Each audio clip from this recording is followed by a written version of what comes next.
Amanya nze Mtonyi Mariam. Era muto wa Gravity. Tulaba ebitambula ku social media ebya mami. Abantu bagala obalambuliramu. Kiri kitya? Kituufu kiri nti amawulire naffe twagafunye ku makya.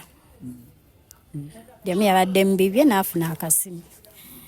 Ne kasaawa zino tetunnamanya ki kiri ku ground, tuli mu kugendayo bugenzi.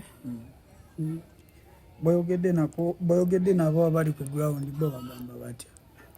Bagambye bamusanze afiiridde ku buliri. Era omulambo gwe ne bagutwala mu ddwaliro. Bongere okwekebejja ky'ekituufu ekyatuuseewo.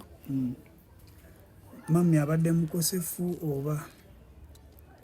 Abadde atawaanyizibwamu sukaali ne pressure. Naye emabegako awo tubadde twamujjanjabako ng'atereddemu. So kyabadde sudden kale kuba nejjo twayogedde naye ng'ali fine. Kati enteekateeka eyimiridde etya?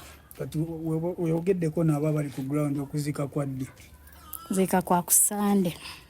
Tugenda zika ku Sande Fort Portal. Esaawa tetunnaba zikonfaminga kuba twagala tusooke tutuukeyo ng'abaana tulabe engeri gye tugenda kikwasaganyamu. Fort Portal side wa? Alugongo. Nyantaboma.